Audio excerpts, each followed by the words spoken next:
নমস্কার, কেমন আছেন আপনারা সবাই? দেবযানীস ফুড অ্যান্ড বেভারেজেস এ আপনাদের স্বাগত জানাই।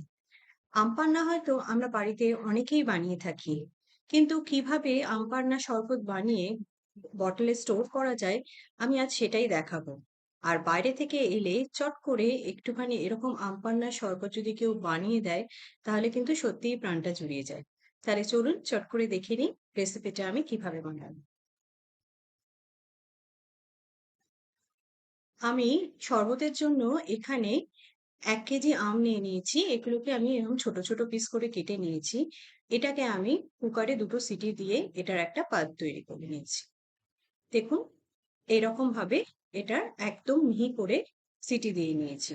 এবার এটা একটা ছাঁকনির মধ্যে রেখে এর পুরো পাল্পটা আমি বার করে নেব। আঠিগুলোকে বাদ দিয়ে দেব।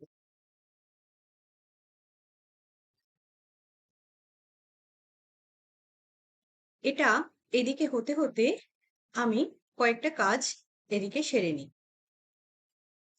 এখানে আমি নিয়ে নিয়েছি ২ চামচ মতো জিরে। এটাকে আমি ভালো করে ভেজে এটার একটা গুঁড়ো করে নেব। এই আম পান্নার শরবতটা কিন্তু ভীষণ ইজি ওয়েতে তৈরি হয়ে যায় এবং একবার যদি আপনারা তৈরি করে নেন, এটা কিন্তু অনেকদিন অবধি বটলে আপনারা স্টোর করে রাখতে পারেন এবং যখন দরকার কিছুটা নামিয়ে তার মধ্যে জল কিংবা বরফ মিশিয়ে সার্ভ করতে পারেন। এটা কিন্তু খুব ইজি ওয়েতে তৈরি হয়। আর টেস্টের তো কোনো কথাই হবে না। এটা আমার হয়ে গেছে ভাজা মোটামুটি। এবার এটাকে নামিয়ে একটু ঠান্ডা করে গুঁড়ো করে নেব। এখানে আমি একটা চিনির সিরাপ বানিয়ে নেব। তার আগে আপনাদের দেখিয়ে দিই, এখানে আমি পাল্পটা পুরো বের করে নিয়েছি। আর এখানে নিয়ে নিয়েছি ১ মুঠো মতো পুদিনা। এটাকেও আমি একটু জল দিয়ে বেটে এই পাল্পের সাথেই মিশিয়ে দেব। দেখুন এটা বাটা হয়ে গেছে। এটাও আমি ছেঁকে এর মধ্যেই দিয়ে দিলাম। এটাতে কিন্তু গন্ধটা দারুণ আসবে। এটাকে অবশ্যই আপনারা কিন্তু ছেঁকেই দেবেন।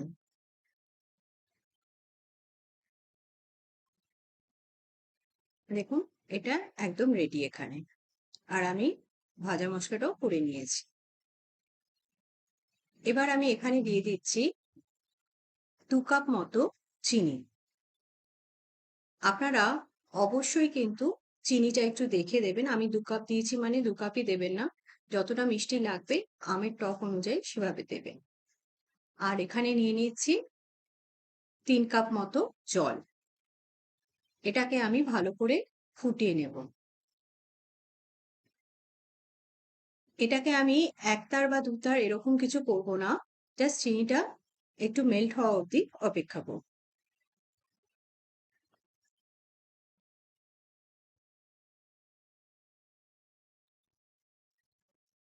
এখানে দেখুন আমার চিনিটা কিন্তু মোটামুটি মেল্ট হয়ে গেছে। আর একটু সামান্য আমি এটাকে ফোটাবো। তারপর আমি পাল্পটাকে এর মধ্যে মিশিয়ে দেব। আমি মিনিট ২ এটাকে আরো ফুটিয়ে নিয়েছি।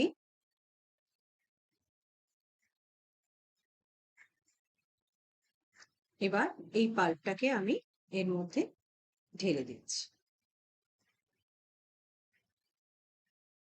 এটাকে ভালো করে মিশিয়ে এর মধ্যে আমি নুন দিয়ে দেব।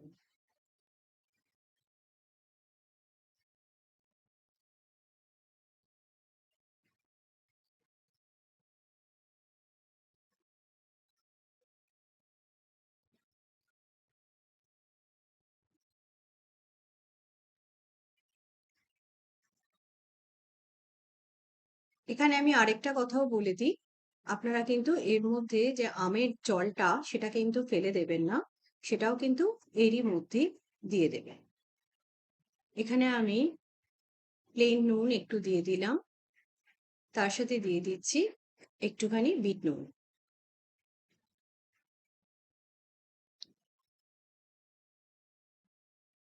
অবশ্যই নুন মিষ্টির টেস্টটা কিন্তু আপনাদের মতোই দেবেন।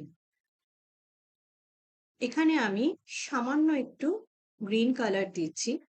জাস্ট দেখতে সুন্দর হওয়ার জন্য।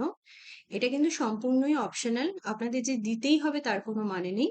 এটা না দিলেও কিন্তু একই রকম টেস্ট হবে।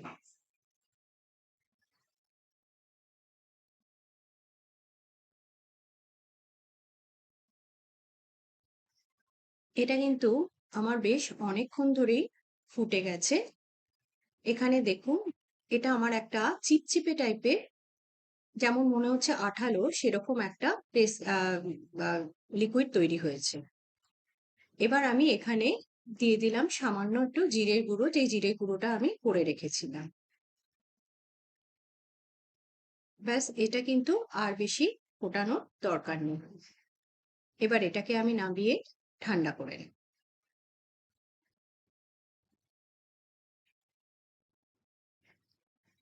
এটা দেখুন, আমি নামিয়ে নিয়েছি। এটা আমার অনেকটাই ঠান্ডা হয়ে এসছে। তবে আপনাদের দেখানোর জন্য আমি একটা ছোট জায়গায় নিয়ে এটাকে ঠান্ডা করে নিয়েছি। এবার এটাকে আমি গ্লাসে ঢেলে নেব। আমি এখানে একটা গ্লাস রেডি করে রেখেছি। এর মধ্যে আমি 1/4 গ্লাস মতো এই লিকুইডটা দিয়ে দিচ্ছি।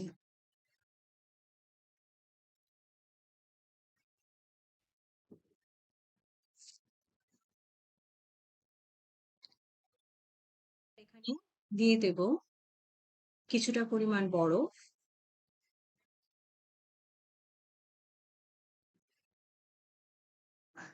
আর এখানে দিয়ে দিচ্ছি কিছুটা ঠান্ডা জল। এবার এটাকে ভালো করে মিশিয়ে নেব।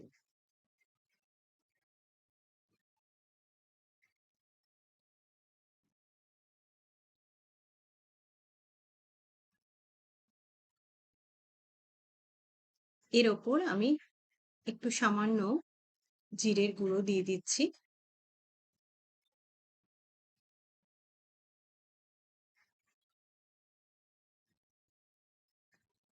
আর একটা পুদিনা পাতা দিয়ে দিলাম ডেকোরেশনের জন্য। নিন, তৈরি হয়ে গেল গরমে খাওয়ার জন্য ঠান্ডা ঠান্ডা আম পান্না। আপনারা এটা কিন্তু অবশ্যই বানাবেন, খাবেন এবং আমাকে জানাবেন আপনাদের কেমন লাগলো। আমার রেসিপিটা যদি আপনাদের ভালো লেগে থাকে তাহলে একটা লাইক, শেয়ার, সাবস্ক্রাইব করতে কিন্তু ভুলবেন না। আর বেল আইকনটা প্রেস করে দেবেন আমার পরবর্তী ভিডিও নোটিফিকেশন পাওয়ার জন্য। আর আমার চ্যানেলটাকে একটু ফলো করে দেবেন। আপনারা সুস্থ থাকুন এই গরমে, ভালো থাকুন, ভালো খান। ধন্যবাদ।